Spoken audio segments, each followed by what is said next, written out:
The crisis erupted without warning. It began with words. Words spoken by French President Emmanuel Macron in July 2024. He stood on a global stage and publicly backed Morocco's claim over Western Sahara. This was a calculated move, a shift in decades of careful diplomacy.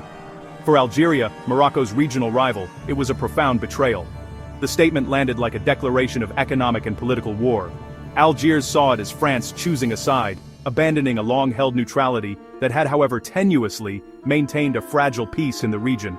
The old alliances were fracturing right before our eyes. The response from Algiers was swift and severe. There was no hesitation. Within hours, the order was given.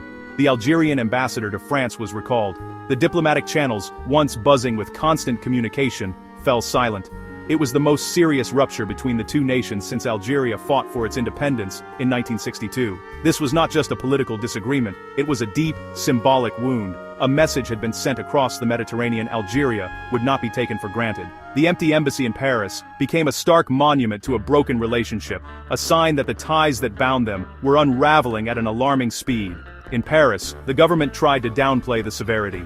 They called for dialogue, for calm. But the damage was already done. President Macron's words had unleashed forces that could no longer be easily controlled. The withdrawal of an ambassador is never a small step.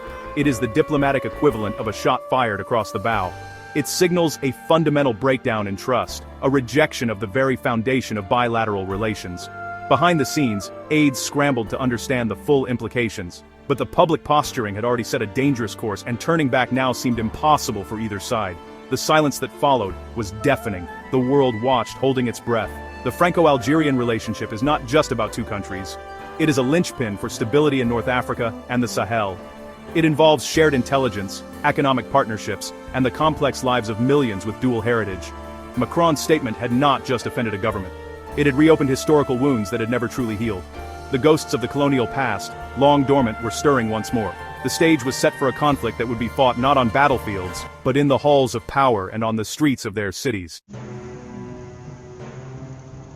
The tension simmering beneath the surface finally boiled over in March 2025. The location was Mulhouse, a quiet city in eastern France. The event was brutal and shocking. A man, later identified as an Algerian national, launched a sudden knife attack. He killed an innocent passerby and wounded 3 police officers before he was subdued. The news spread like wildfire, igniting a firestorm of fear and outrage across the nation. This was no longer a distant diplomatic spat. It was blood on French soil. The fact that the attacker was an individual whose deportation had been attempted 14 times turned public anger into a political inferno. The attack gave a powerful weapon to those who had been calling for a tougher stance. It became the symbol of a broken system, of a government perceived as weak and ineffective. The media coverage was relentless. Every detail of the attacker's history was scrutinized. Every failed deportation attempt a mark of shame. The streets of Mulhouse were filled with memorials, but also with protests. Fear began to grip communities. The complex issue of immigration was reduced to a simple, terrifying narrative. A dangerous foreign element that the government could not control. The diplomatic crisis now had a human face, a tragic victim, and a tangible threat. The government was cornered. It had to act, and it had to act decisively. The climate of fear demanded a strong response. Prime Minister François Bayrou stepped before the cameras, his expression grim. He issued an ultimatum directly to Algiers. He gave them a deadline, a mere month and a half. Algeria had to accept the deportation of its nationals living illegally in France. The message was clear. Our patience has ended. This was no longer a negotiation. It was a demand, backed by a threat of severe consequences if it was not met. The diplomatic gloves were off. The ultimatum was a high-stakes gamble. Bayrou threatened a graduated response. This could mean anything from canceling visa-free travel for Algerian diplomats to tearing up the historic 1968 migration agreement that had governed the movement of people between the two countries for over half a century. The French government was putting its entire relationship with Algeria on the line. They were responding to public pressure, but they were also escalating the conflict to a point of no return. The attack in Mulhouse had pushed both nations closer to the edge, and now, a ticking clock had started.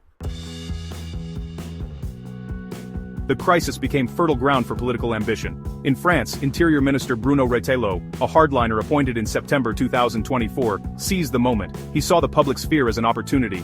His rhetoric grew increasingly hostile. He spoke of the need for a new balance of power with Algeria, framing the relationship as a contest of wills that France had to win. His statements were not aimed at de-escalation. They were designed to appeal to far-right voters, to project an image of strength and unwavering resolve ahead of the 2027 presidential election.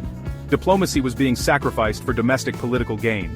Retailleau's strategy was clear: escalate, confront, and dominate the narrative. He was positioning himself as the strongman France needed. Every hostile statement, every tough measure, was a calculated move to build his political profile. The diplomatic crisis was no longer just about national security or foreign policy. It had become a key battleground in the upcoming French election. The future of France's relationship with a critical partner was being decided not by careful negotiation, but by the raw calculus of political ambition. The interior minister was playing a dangerous game, and the stakes were incredibly high for everyone. On the other side of the Mediterranean, Algiers was engaging in its own power plays. The Algerian government, feeling cornered and disrespected, retaliated with a series of punitive measures. They accused France of blacklisting French companies, effectively hurting France's economic interests. They took aim at French cultural influence, replacing the French language with English in schools and reintroducing anti-French stanzas into their national anthem. These were not just policy changes, they were powerful symbolic acts of defiance, designed to show that Algeria would not bow to French pressure and was charting its own independent course. The Algerian leadership had its own motives. By standing firm against the former colonial power, President Tebbouni's government could rally nationalist sentiment and consolidate its own authority. The crisis allowed them to distract from domestic challenges and portray themselves as defenders of Algerian sovereignty. They blocked all security cooperation with France, a move that jeopardized intelligence sharing in the volatile Sahel region. They refused to accept the deportation of their nationals, directly challenging Bayreuth's ultimatum. Each side was digging in, driven by a toxic mix of national pride, historical resentment, and political opportunism. This is not a new conflict, it is a continuation of a story that began long ago. The wounds of the colonial era and the brutal Algerian war for independence have never fully healed. They fester beneath the surface, poisoning the present. For many in Algeria, France's recent actions feel like a return to the old colonial mindset, arrogant, demanding, and disrespectful. The stalled reconciliation efforts, like a joint commission of historians meant to examine the past, now seem like a distant failed dream.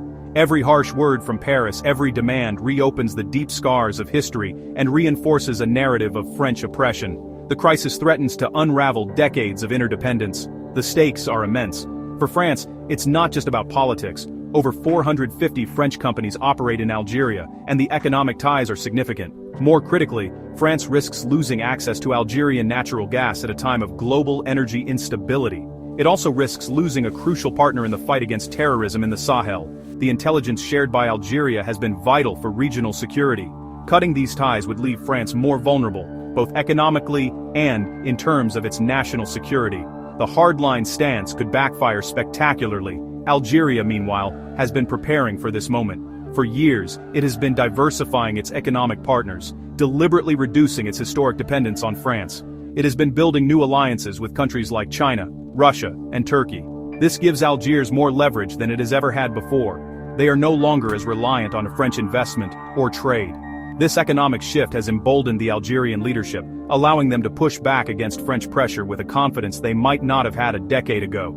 They believe they can afford to let this relationship crumble. The clock is ticking down. Today is October 31st, 2025. The ultimatum issued in March has long passed its deadline, and the graduated response is unfolding piece by piece, each step making reconciliation harder. The two nations are locked in a dangerous downward spiral, driven by political posturing and the ghosts of their shared past. The path they are on leads to disaster, for their economies, for regional stability, and for the millions of people whose lives are woven into the fabric of both nations. An urgent call for real, respectful dialogue is the only way out. They must pull back from the abyss before it's too late. The world cannot afford for them to fail.